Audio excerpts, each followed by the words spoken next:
중단이냐 강행이냐 기로에 섰던 세계 잼버리 대회. 정부가 각국 대표단 의견을 종합해 중단 없이 이어가기로 했습니다. 하지만 영국 등 주요 국가가 철수하는 등 사실상 파행이 불가피한 상황인데요. 책임 소재를 두고 정치권은 내탓 공방을 이어가고 있습니다.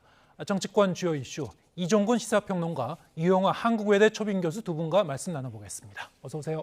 안녕하십니까. 네, 안녕하세요. 네. 예. 자, 이 잼버리 대회. 원래 이 잼버리라는 말 자체가 뭐 즐거운 놀이, 뭐 유쾌한 잔치 이런 뜻이라고 하는데 이게 뭐 생존 게임이 됐다 이런 말까지 나오고 있고요. 자, 오늘 이제 과연 중단할 것이냐, 어떻게 할 것이냐 논의를 했습니다만 말씀드린 대로 계속 이어가기로 했습니다. 네. 10일까지 아직 한 일주일 정도 남았는데 뭐 이 폭염은 이어질 것 같고요. 뭐 괜찮을 것 같습니까? 어떻게 보십니까? 일단 지금 오늘 계속 나온 보도는 이렇습니다. 윤석열 대통령이 또다시 긴급 그 지시를 내렸고 정부가 나서야 된다 하고 이제 뭐 냉방차라든지 기타 뭐 식수 문제 또는 식사 문제 이런 지원들뿐만이 아니라 다각도로 국무회의까지 임시국무회의를 열어서 예비비 통과를 시켜라라고 구체적인 어떤 지시까지 내렸고요. 예. 일단 뭐 그러니까 중앙정부가 나선 것 이외에도 많은 대기업들과 기관들이 나섰습니다. 근데 앵커께서도 말씀하셨지만 영국 등 3개 국가가 지금 철수를 했거든요. 미국하고 싱가포르. 근데 영국은 아마도 트라우마가 좀 있는 것 같아요. 2016년도 핀란드 대회에서 영국 소년, 14살 소년이 그때 사망을 했었거든요. 네. 그렇기 때문에 자국에서도 조금이라도 또다시 잼버리에서 그런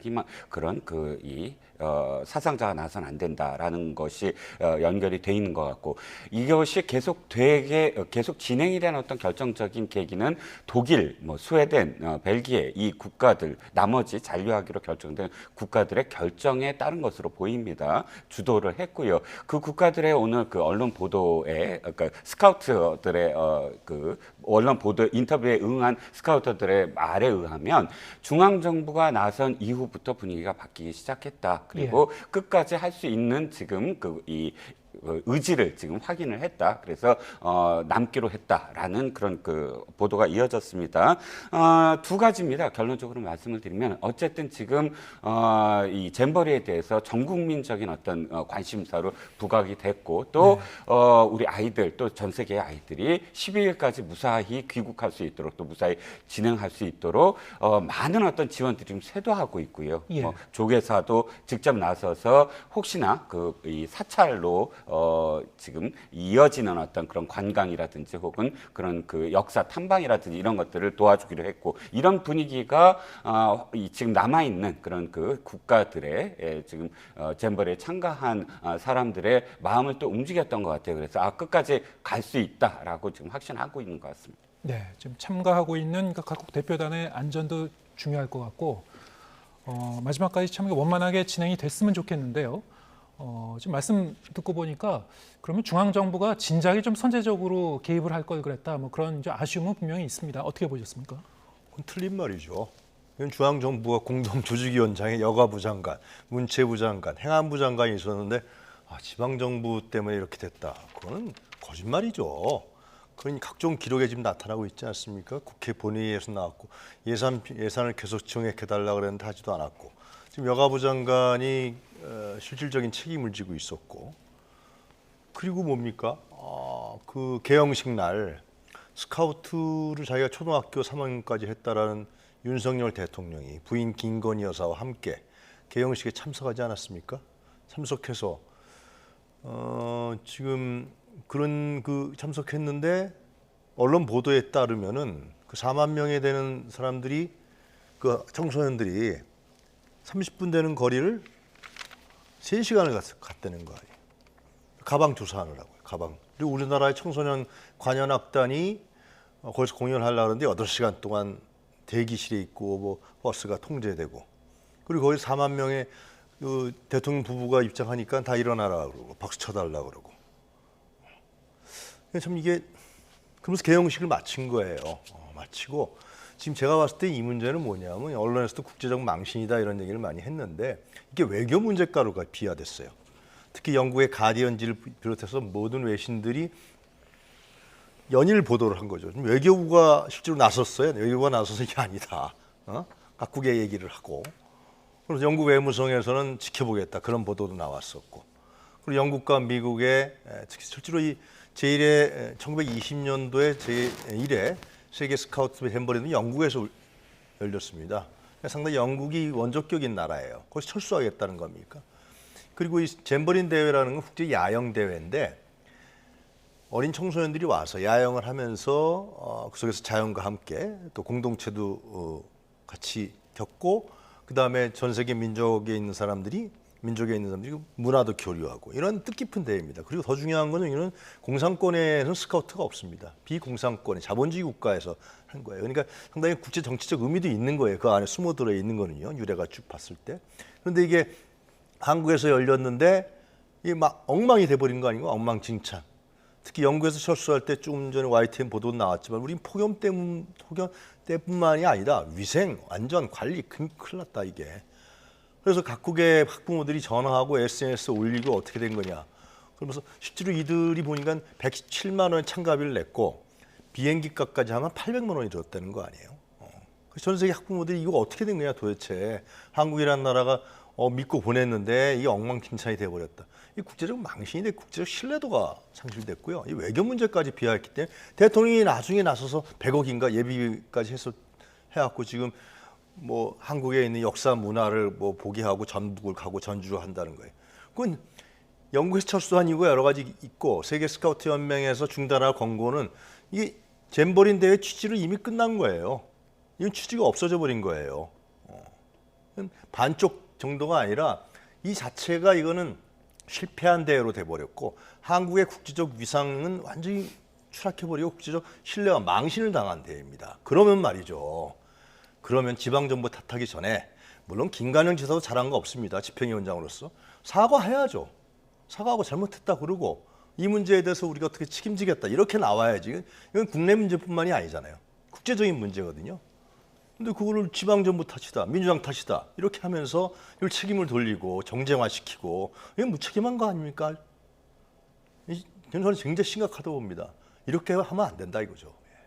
네, 이게 국제적인 규모의 이제 큰 이벤트고, 뭐 청소년을 위한 이제 문화올림픽이라고 한다. 뭐 이 얘기는 사실 김현숙 장관이 이 행사가 시작되기 전에 미디어에 나와서 이제 직접 얘기했던 말씀이기도 하고.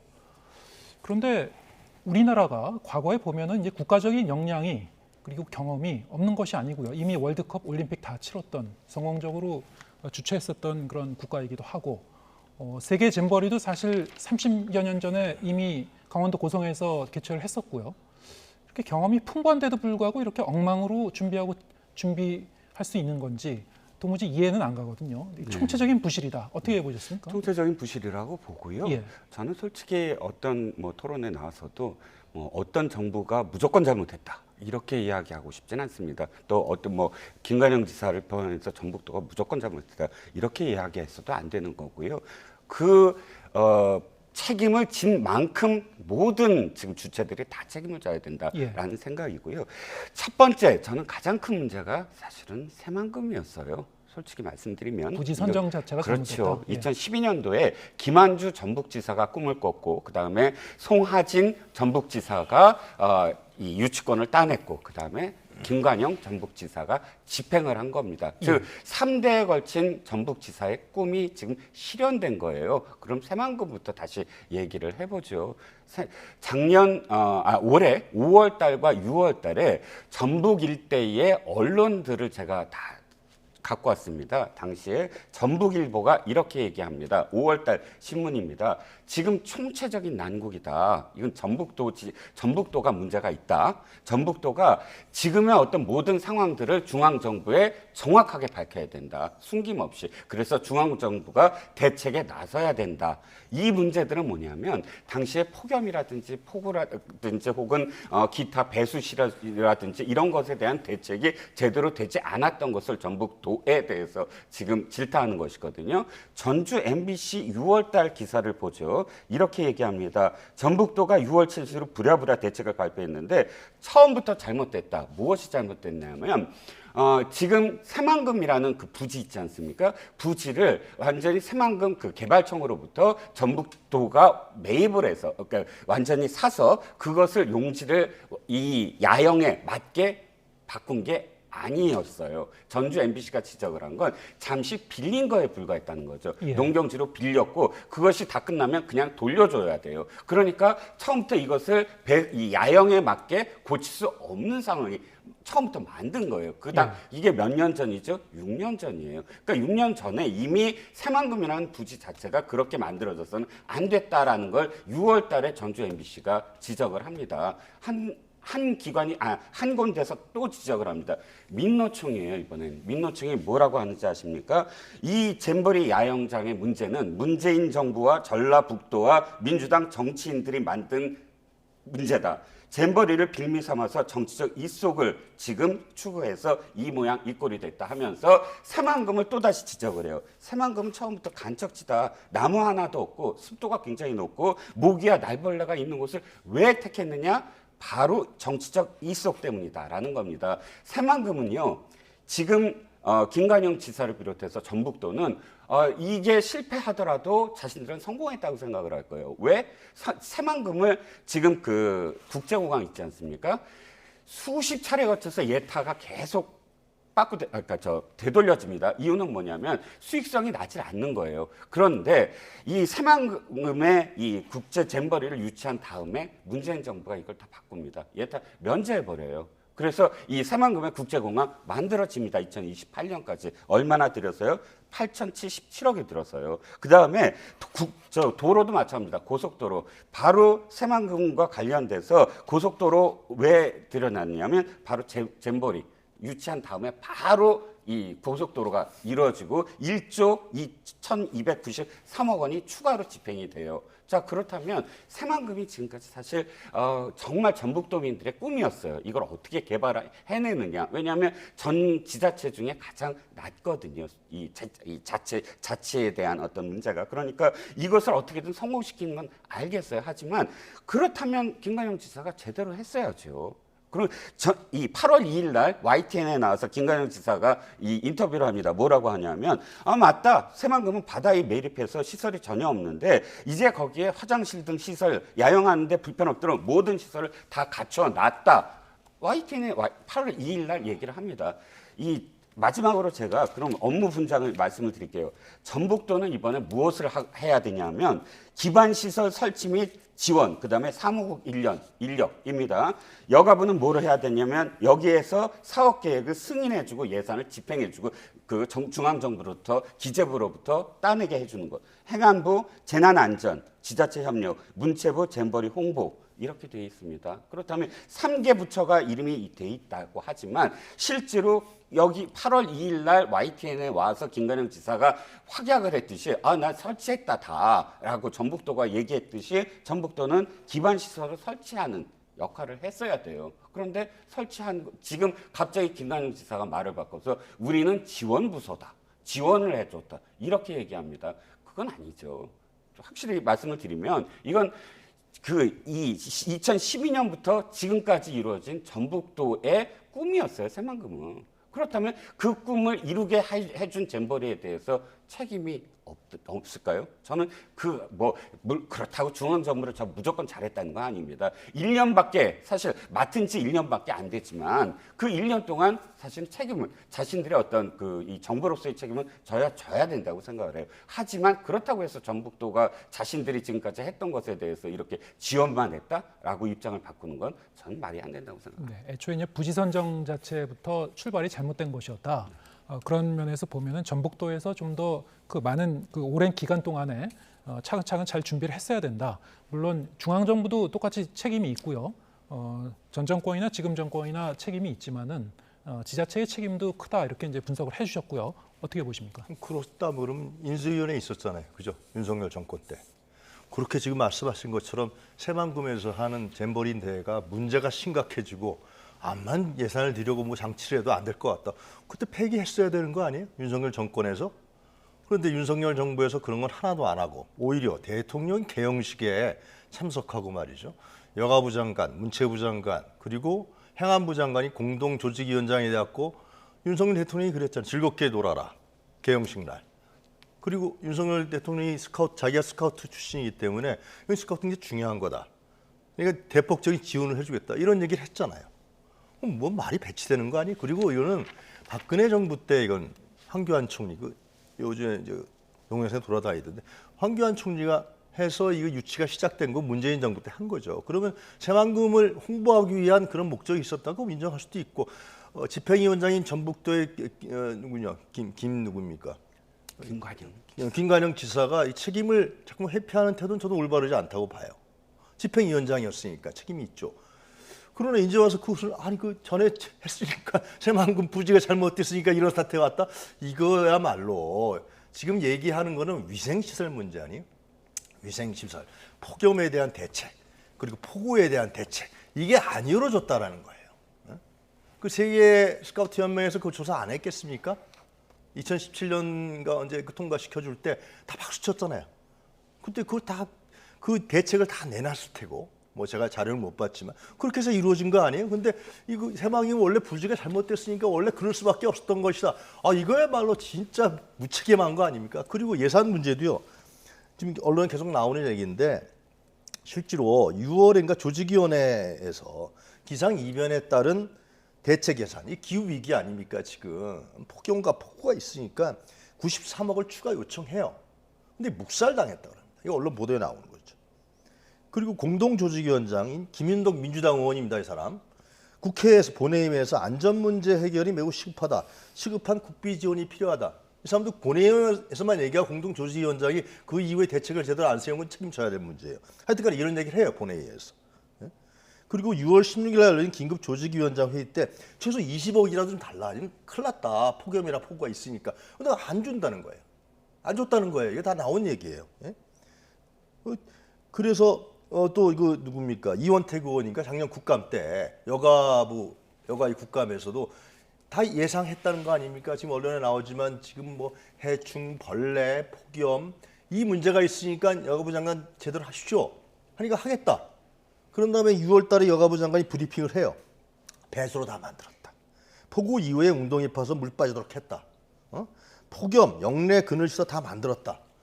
이거는 지금 뭐냐면요. 가장 본질적인 거는 예산이 지원이 안 돼서 그런 거예요. 예산. 물론 1,000억을 갖고서 어떻게 했는지 잘 모르겠습니다. 그것도 따져봐야겠지만 그 돈이 어디로 샜는지 안 샜는지. 지금에 나타나고 있는 해충, 벌레, 또 샤워실, 화장실 이런 거는 지금 예산이 지원이 안 됐다라는 거 아니에요. 물론 관리 소홀도 크죠, 굉장히. 근데 이것을 지금 저는 다시 얘기하면 김관영 지사도 마찬가지로 공동조직위원장 했던 사람 한덕수 총리를 비롯해서 여가부 장관, 문체부 장관 다 사과해야 될 성질 아니에요? 이거 외교부한테 사과 서한을 내야 돼요. 이 학부모들이 외국 학부모들이 그 개인적으로 한 800만 원 들었다 그런다. 이거 손해배상 청구하면 어떻게 할 거예요, 도대체? 네? 어디다 청구할 거예요? 네, 저는 이거 나올 수 있다고 봐요. 지금 말씀하신 대로 뭐 부지 선정뿐만이 아니고 그동안 충분한 시간이 있었기 때문에 폭염이라든가 여러 가지 이런 그 문제에 대해서 시설 확충을 통해서 충분히 그 대비할 수 있는 시간이 있었고 말씀하신 대로 지자체 등에서 이제 요구하는 이런 그 예산 그 지원이라든가 이것도 원활하게 좀 안 된 측면은 분명히 있는 것 같습니다. 그 준비 기간 동안 여러 차례 우리가 문제를 보완할 수 있는 그런 기회가 많이 있었는데 다 놓쳐버렸거든요. 그렇죠. 자, 이런 와중에 이 여야는 서로 이제 내탁 공방을 벌이고 있는데요. 녹취 직접 들어보시겠습니다. 지난 이제 5, 6년간 굉장히 철저히 그 철저한 과정이 있었어야 하는데 사실은 그 과정에 있어서의 문제를 저희가 지금은 지적을 하는 것이고요. 윤석열 정부가 손대는 일마다 최악의 상황에 빠지고 있습니다. 세계 잼버리 대회가 악몽과 사고로 점철될 동안 윤석열 정부는 무엇을 했습니까? 네, 서로 이제 이 상대방 탓을 하고 이 정치 공방을 벌이는 것도 지금 상황에서 이렇게 국민들이 보기에 이렇게 보기 좋은 그런 모습은 아닌 것 같은데요.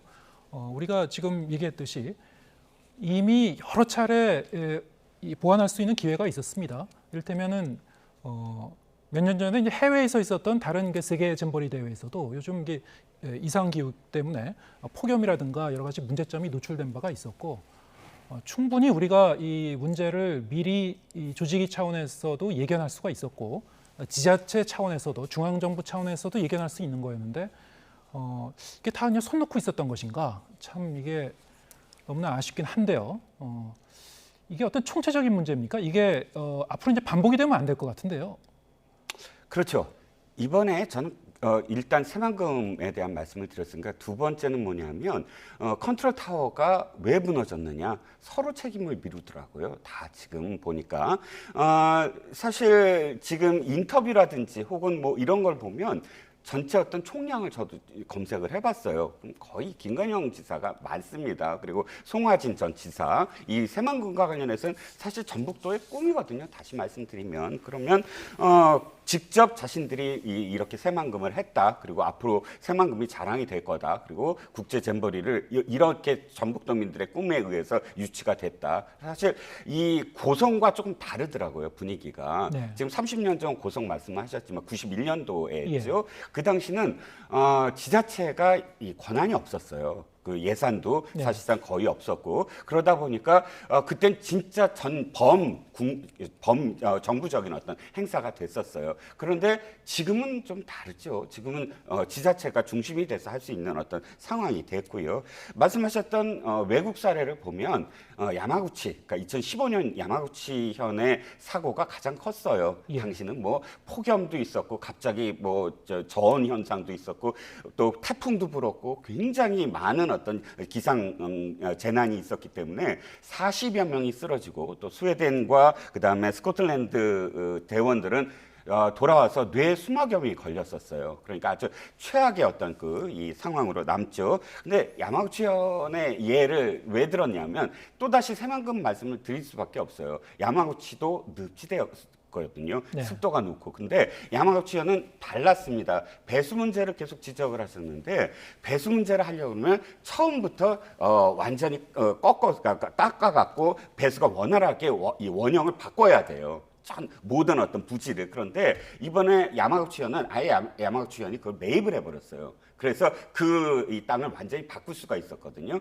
근데 전주 MBC 아까도 말씀드렸지만 왜 못했느냐라고 전북도한테 하니까 이건 돌려줘야 될 땅이다. 잠시 빌렸을 뿐이다. 이렇게 대답을 하면서 제대로 배수를 못하는 어떻게 하더라도 손을 못 대는 그런 상황이 이어졌다는 것이죠. 그러니까 지금 다음번에 무엇을 한다 그러면 무조건 컨트롤 타워에 대한 어떤 책임 소재가 확실해야겠다. 이번엔 굉장히 오래전부터 이렇게 계속 내려오는 어떤 상황들 속에서 사실 조직위가 언제 만들어졌냐면 2020년도에 만들어지거든요. 2020년도에 완전히 만들어진 조직위를 그대로 지금 이 정부가 승계하는 상황이에요. 저는 정부 정말 잘못됐다고 생각하지만 그럼에도 불구하고 이것을 연기하느냐 마느냐를 놓고 따졌던 게 작년 5월이에요. 예. 문제가 굉장히 많다라고 얘기됐던 5월에 사실 정부가 출범한 달이었거든요. 그러니까 어찌됐든 이 책임 앞으로 무슨 행사를 하건 중앙정부가 책임을 어디까지 해서 뭘 한다 아니면 지방정부한테 어떤 권한을 어디까지 준다. 김현숙 장관에 대한 얘기도 하지만 지난번 국감 때 얘기에 김현숙 장관의 대담은 뭐냐면 그 부분은 전북도지사에 이관을 했다. 전북도지사와 MOU를 체결했으므로 그 부분과 관련해서 충분한 협의를 하겠다. 이렇게 대답을 하거든요. 저는 그 상황도 굉장히 애매하다는 거예요. 예. 어떻게 MOU를 체결했으면 당시에 조금 더 이현택 의원이 추궁을 했었어야 된다고 봐요. 그럼 책임은 어디까지냐? 여가부가 지는 거냐? 아니면 전북도지사한테 이관을 하면 그 권리는 어디까지 가는 거냐를 좀 더 뚜렷하게 좀 추궁을 했었으면 하는 그런 바람이 있었습니다. 네. 결국 컨트롤 타워가 굉장히 중요하다.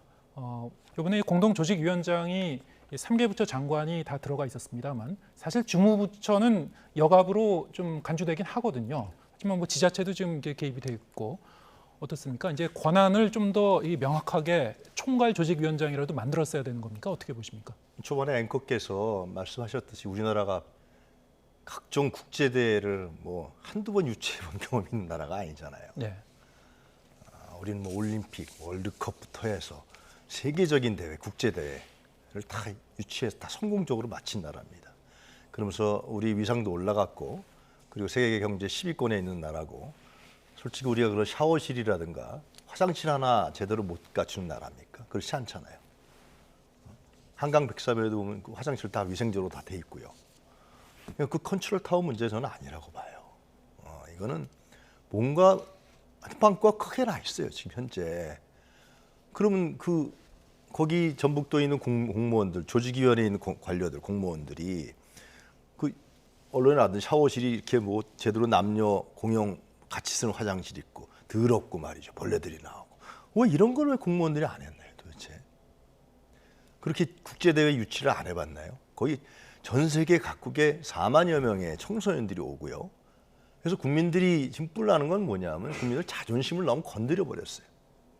우리나라가 이렇게 후진 국가냐? 이게 완전 후진 국가 돼버린 거 아니에요? 갑자기 전 세계 언론에 다 나버리고 미국과 영국 못하겠다 그래서 자기네 청소년들 보호하려는 거 아니에요? 안전과 생명을 보호하기 위해서 철수시킨 거거든요. 이따 큰일 나겠다 진짜. 코로나19까지 번지고 있다 그러냐? 우리나라 국민들 입장에 봤을 땐 자존심이 너무 상한 거예요 완전히. 그 점을 봐야 될 것 같고, 두 번째로는 아까 제가 외교관계 말씀하셨지만 아마 저는 비공식적으로 미국이나 영국에서 비공식적으로 항의를 했을 거라 보여집니다. 그래서 외교부 채널에서 어떻게 확인해봐요. 왜냐하면 자국의 청소년들이 생명에 걸려있는 문제이기 때문에. 그러니까 아마 대통령이 저는 발빠르게 움직였다고 보여지고 예비비도 93억이니까 거의 100억에 가까운 돈을 한 거예요. 100억의 돈을 움직인 거예요 정부에서요. 그 쉬운 일이 아니잖아요. 진작하지 왜 그랬느냐 이런 얘기도 나올 뿐만 아니라 지금 이 두 가지 문제가 우리 대한민국 국민도 지금 자존심에 뿔이 났습니다. 왜 우리나라가 이렇게 후진국이 됐냐 이런 점들을 좀 여야가 정확하게 봐야 된다고 생각합니다. 예. 왜 이 정도로 이제 파행 운영이 됐는지, 왜 이렇게 안일하게 준비를 했는지 여기에 대해서 우리가 좀 짚어봤고요. 어쨌든 중요한 건 일단 남은 기간 동안 계속 그 진행을 하기로 했으니까 지금 참가한 세계 각국에서 온 게 스카우트 대원들, 청소년들이 조금이라도 지금보다는 좀 좋은 기억을 갖고 본국으로 좀 돌아갔으면 좋겠습니다. 그 이후에 또 우리가 이제 책임 소재라든가 이런 일이 반복되지 않도록 좀 더 잘 복귀해 봐야 될 것 같고요. 얘기는 여기까지 좀 하고요. 주제를 좀 바꿔보겠습니다. 민주당에서 이미 이제 탈당을 해서 지금은 이제 무소속 의원이 돼 있죠. 윤관석 의원 구속영장이 이제 발부가 됐습니다. 전당대회 돈봉투 의혹과 관련해서 반면에 이성만 의원 같은 경우에는 이제 영장이 기각이 됐고요. 어떻게 보셨습니까? 일단 법조계에서도 두 사람이 차이가 많다라고 네. 이미 예상을 했고요. 가장 중요한 건 범죄의 중대성인 것 같아요. 두 의원이 갖고 있는 범죄가 사실은 차이가 큽니다. 윤관석 의원 같은 경우는 6천만 원을 받아서 20개의 봉투로 해서 의원들에게 직접 나눠줬는데 녹취에 따르면 누구누구한테 나눠줘야 된다, 나눠주겠다 이렇게 기획을 합니다. 실질적으로 자신이 주도를 하잖아요. 이정근 사무부총장하고 얘기를 할 때 누구누구한테 줘야 되는데 누구누구를 어떻게 해야 된다라는 전반적으로 주도를 하고 기획을 한 그런 상황에서는 이 뇌물과 관련된 어떤 금품 수수와 관련해서는 약 한 5년 이하의 어떤 징역이 나오고, 이성만 의원은 상대적으로 100만 원과 1000만 원을 조달한 사람이에요.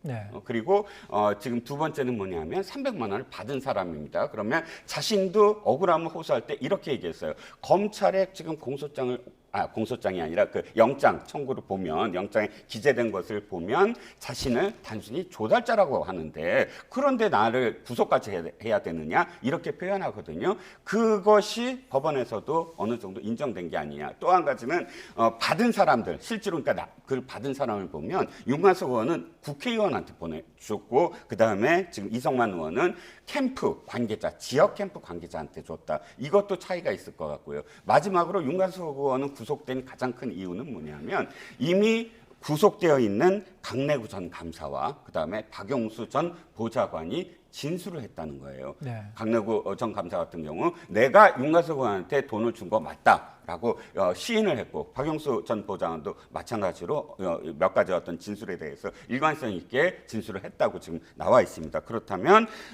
범죄의 어떤 그런 형량, 이거 중대성이 좀 다르고, 또 이성만 의원 같은 경우는 판사가 이렇게 얘기를 하더군요. 증거가 이미 완전히 다 수집이 됐다. 예. 더 이상 증거가 나올 게 없다. 그러니까 인멸할 증거가 없다. 그러니까 이것이 죄가 없다가 아니라 소명은 됐는데 증거를 인멸할 정도의 어떤 또 다른 그런 증거가 남아있지 않은 것 같다라고 표현을 합니다. 그렇기 때문에 두 사람 다 소명이 됐지만 그러나 범죄의 중대성의 차이 등등이 고려가 된 것으로 보입니다. 네, 두 사람 다 혐의에 대해서 소명은 된 것이다. 이렇게 설명을 해주셨고 어느 정도 예상을 하셨습니까? 글쎄요, 저는 국회에서 체포동의안을 부결시키지 않았습니까? 예. 국회에서 한 건데요. 아무리 요즘에 국회의원들 가치가 떨어졌다 하더라도 그래도 국민의 대표기관 국회에서 부결시킨 것인데 그것을 또 다시 지금 비회기 중에 구속영장을 발부한 검찰이 과연 이것은 국회를 완전히 무시한 것이 아니냐 라는 일단 해석할 수밖에 없고요. 그리고 이제 이 사건은 지금 뭐 증거라든가 이런 부분이 나와 있는 건 아닙니다. 진술에 의존하는 것입니다. 이정근이라는 사람의 녹취록 그리고 이정근의 진술, 뭐 강래구 감사라는 사람의 진술 이 정도 수준인데요. 이것이 재판에서 어떤 결과가 이루어질지는 잘 모르겠어요. 근데 이성만 의원의 경우는 결국은 증거인멸의 우려가 없다라는 거하고 그다음에 이제 본안에 가서 다툼의 소지가 있다 이렇게 해서 아마 이게 구속영장이 인용이 안 된 것 같습니다. 예. 그리고 이제 윤관석 의원 같은 경우는 좀 저런 점 이거 주간조선인가 조선일보에서 보도한 건데 그 전에 보도한 것인데 돈을 언제 줬냐? 근데 그 투표 하루 전날 그 대표 선거 전날 여의도의 한 중식당 앞에서요. 그도 안에서도 아니라 방도 아니고 앞에서 윤관석 의원에게 300만 원씩 쪼개진 10개 3천만 원이죠. 이게 5만 원권 넣어도 굉장히 큽니다. 요즘 봉투 300만 원 내면. 그 처음 전달됐고 다음 날 국회 어디서 또 이게 국회의원들에 나눠주냐 하면요. 본청의 외교통상 상임위원회 소회의실에서 의원들 10명에게 윤관석 의원이 나눠줬다는 거예요. 이 봉투를요. 5만 원짜리든 300만 원짜리를. 좀 생각해 보죠. 이게 결국 블랙머니 아니에요? 검찰의 발표에 따르면. 그거를 근데 국회 본청이라 그러면 기자단들이 항상 왔다 갔다 하고요. 그리고 거기에 국민의힘 관계자들도 있고 민주당 관계자들 하루에 한 1,000명 이상이 왔다 갔다 할 거예요. 거기서 이 블랙머니인 걸 두툼한 봉투를 다 나눠줘요. 글쎄 저는 과거에 검은 돈, 뒷거래 이런 걸로 봤을 때는 은밀한 곳에서 한 사람씩 불러서 이렇게 나눠주는 게 상례 아닙니까? 물론 이것이 법정이나 재판에서 어떻게 따라올지 모르지만 이런 점들은 제가 보기에는 검찰에서 주간조선 나온 얘기는 검찰에서 이렇게 얘기했다라고 흘린 모양인데 참 이거는 제가 봤을 땐 법정에가 만약 이대로 검찰이 주장한다 그러면은 법정에서 상당히 다툼이 있지 않을까 그런 예상이 듭니다. 네.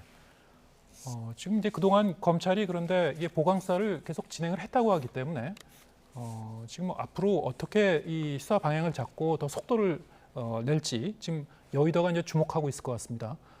특히 이제 민주당 입장에서는 상당히 좀 그 고민이 깊어질 수밖에 없는 상황이긴 한데 지금 돈봉투를 수수했다는 이른바 이제 20여 명의 의원들의 이름이 특정돼서 하나하나 여기에 대해서 영장이 날아올지 또 여기에 더해서 지금 그 8월 이달 이제 이재명 대표에 대한 이제 사법 리스크가 또 부각되고 있고요. 백현동 이 특혜 의혹과 관련해서 소환 조사를 하겠다. 이러면 이제 대북송금 수사도 같이 되고 있는데 이게 병합해갖고 그러면 또 경찰이 영장을 추진하는 쪽으로 이제 가는 건지 여러 가지로 민주당은 좀 어려운 상황이거든요. 어떻게 전망하십니까? 일단 19명이죠. 예. 한 명은 지금 이성만 의원으로 밝혀졌으니까요. 그러면 19명에 대해서 영장을 청구하지는 않을 것이다라는 생각이 듭니다. 예. 왜냐하면 지금 결과가 한번 나왔거든요. 어떤 결과? 이성만 의원에 대해서. 이성만 의원이 물론 1,100만 원을 조달한 혐의도 있지만 300만 원을 받은 혐의도 있거든요. 예. 근데 300만 원을 받은 혐의를 받은 이성만 의원의 구속영장이 기각이 된 것으로 판단을 했을 때 네. 나머지 19명에 대해서 영장을 청구하는 것보다는 네. 뭐 기소를 해서 불구속 기소로 가는 것으로 방향을 생각할 수가 있고요. 예. 검찰의 진술이라고 민주당에서는 주장을 하지만 통화의 증거입니다. 네. 통화를 했거든요. 자, 윤관석 의원이 전화로 목소리로 내가 누구누구한테 돈 봉투를 준다 또는 내일 얼마를 갖고 와라. 라고 이야기를 한 것을 다른 이정근 의원의 진술이다라고 표현하면 그건 좀 아닌 것 같고요. 확실한 통화 기록이 있고 우리가 이런 금품 수수와 관련된 사건에서 증거, 즉 돈봉투 같은 게 증거가 남아있을 수가 없잖아요. 그랬을 때 세 가지입니다. 액수가 특정했느냐, 장소가 특정했느냐, 받은 정황이 그날 여러 가지 어떤 앞뒤 이 정황들, 예를 들어서 판사가 이렇게 묻습니다. 그날 아침에 날이 흐렸느냐, 밝았느냐부터 해서 이 진술이 일관성 있게 진술이 된다면 그것은 한명숙 전 총리의 결과에도 나타났지만 부인을 한다고 해서 부인이 되는 게 아니거든요. 대법원에서 확정 판결이 나올 수 있었던 건 그 세 가지가 정확히 일치했기 때문입니다. 지금 이런 어떤 증언만이 아니라 아예 통화까지 몇 날 며칠 어떤 내용으로 어디서 어떻게라는 당사자의 목소리가 담긴 통화가 있는데 이것이 진술이다라고 이야기하는 건 좀 아닌 것 같고요. 마지막으로 말씀하셨던 그런 앞으로의 일정은 제가 보기에 백현동과 관련해서는 소환하겠다라는 기사가 나왔습니다. 이재명 당대표를. 그거는 소환하겠다는 것은 확실하게 그 다음에 법적인 어떤 그런 이 과정을 밟겠다라는 그런 의지로 보이고 결정적으로는 8월 8일 같아요. 8월 8일 쌍방울 대북 송금과 관련돼서 이화영 부지사가 과연 진술을 어떻게 할 것이냐 이런 것들이 겹쳐지면서 이재명 당대표의 사법적인 어떤 그런 과정들이 이어질 건가 안 이어질 건가가 결정이 될 것 같습니다. 네, 일단 20명 정도의 의원에 대해서는 19명이라고 이제 지적을 해주셨습니다만. 일단 영장 청구까지는 안 갈 것 같다. 이게는 불구속 이제 기소 쪽 가능성은 있고 이재명 대표와 관련해서는 일단 8월 8일 이화영 전 부지사의 이제 재판을 주목해봐야 된다. 어떻게 전망하십니까? 지금 20여 명 얘기 나오고 그런 건 이제 송영길 전 대표를 겨냥하는 거 아니겠습니까? 예. 결국은 송영길 전 대표의 얘기에 따르면 지금 자기 주변부터 해서 탈탈 털렸다 그러다 60여 차례 압수수색을 당했다 그러더라고요. 자기 고향에 검찰에서 버스 2대를 동원해서 자기 고향 인근까지 다 뒤졌다 그래요. 이재명 전 대표는 300여 차례 압수수색이죠.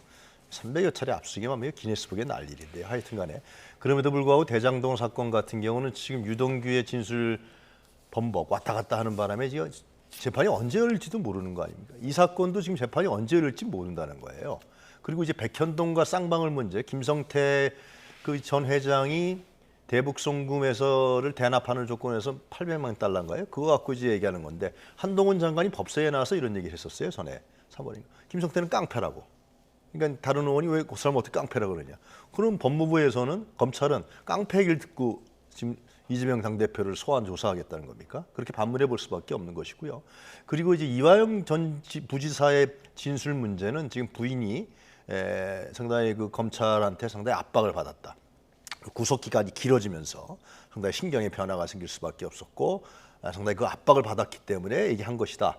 그래서 변호인을 예를 들면은 해직하겠다, 해임하겠다 그러다가 또 그게 엇갈리고 막 그랬던 것 같은데 8월 8일 날 이화영 전 지사가 어떤 진술을 할지 그거 하나 갖고 이제 이재명 당대표고 쌍방울 방북하기 위해서 그래서 쌍방울한테 대납시킨 거 아니냐 이런 이제 재판이 이루어지는데.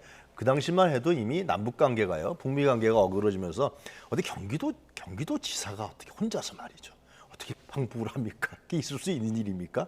중앙정부와 전혀 상관없이 상당히 의심스러운 측면이 많은데 하여튼 그렇게 함으로써 또 이제 8월달에 이재명 당대표 소환할지 또 체포영장 발부하면서 또 이건 뻔하죠. 민주당 내를 또 분열시키고 또 이재명 당대표고 또 더 씌우고 대장동에서 했던 거. 그러면서 내년 총선까지 가고 이러한 검찰의 정치적인 책략 아니겠냐 이렇게 보는 의혹도 상당히 강하다라고 말씀드릴 수 있습니다. 예, 검찰 수사가 어떻게 진행될지는 이제 봐야 될 것 같고요. 아까 말씀하셨던 이제 8월 8일 이화영 전 부지사의 재판 자체도 지금 변호인단 변호인단 이제 해임 문제를 놓고 아직 교통 정리가 됐는지 이화영 전 부지사가 예정대로 또 재판에 출석할지도 일단 좀 지켜봐야 될 것 같습니다. 그리고 또 이재명 대표와 관련된 수사가 이제 급진전이 돼갖고 만약에 이제 영장이 날라온다고 하더라도 불체포 특권을 이제 포기한 상태이기 때문에 그러면은 이제 이미 선언한 대로 그렇게 대응을 할지 어떻게 할지 이것도 좀 저희가 지켜봐야 될 상황 같습니다. 이종근 시사평론가, 이용하 한국외대 초빙 교수 두 분과 함께했습니다. 고맙습니다.